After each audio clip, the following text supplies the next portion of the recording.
আমি জেলা বিএনপির সাধারণ সম্পাদক যেদিন নির্বাচিত হয়েছি ওই দিনেই আমি শপথ ব্যক্ত করেছি এই নেত্রকোনা শহরকে মাদকের আখড়ায় যেন পরিণত না হয়, মাদক মুক্ত করার লক্ষ্যে প্রশাসনকে সঙ্গে নিয়ে আমরা সর্বাত্মকভাবে চেষ্টা করব এই তরুণ সমাজকে এই মাদকের বিষ বাষ্প থেকে সরিয়ে আনার জন্য, বিমুখ করার জন্য। অবহেলিত রাস্তাঘাট উন্নয়নের লক্ষ্যে যাবতীয় যা কাজকর্ম করার যে সচেষ্ট থাকা দরকার সেটা আমি করব। এই এলাকার যে শিক্ষা প্রতিষ্ঠানের মান উন্নয়নের লক্ষ্যে শিক্ষকরা যাতে নিয়মিত ক্লাসে অংশগ্রহণ করে, ছাত্রছাত্রীরা যাতে নিয়মিত ক্লাসে যায়, যাতে শহরমুখী না হয়, সেই লক্ষ্যে আমি প্রত্যেকটি এলাকায় এলাকায় অভিভাবক সমাবেশের আয়োজন করব। 17 বছর যাবৎ প্রত্যেকটা মামলায় হামলায় কেন্দ্রীয় কর্মসূচি, স্থানীয় কর্মসূচিতে আমাদের কেন্দ্র আটপাড়া তথা নেত্রকোনা জেলার নেতৃবৃন্দকে অভিভাবক হিসাবে উনি ছায়াদে রেখেছেন, আগলে রেখেছেন। আমাদের কেন্দ্র আপনার দেখা গেছে বিগত আওয়ামী লীগ সরকারের আমলে 45টি মামলা হয়েছে, তার মধ্যে আসামি হইল 10,710 জন আসামি।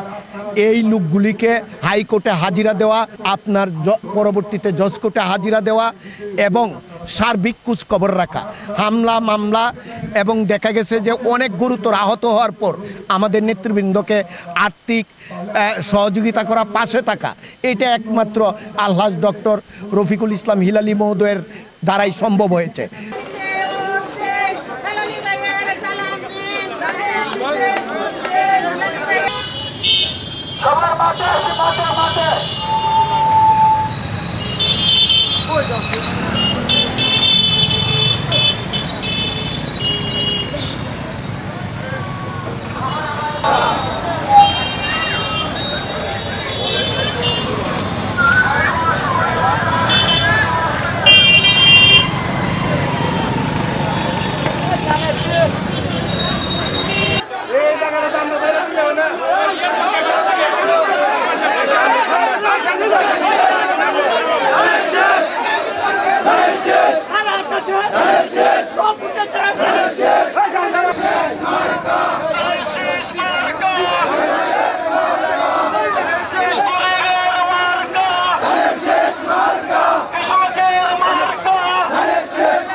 হিলালি ভাইয়ের সালাম নেন, খালেদা জিয়ার সালাম নেন।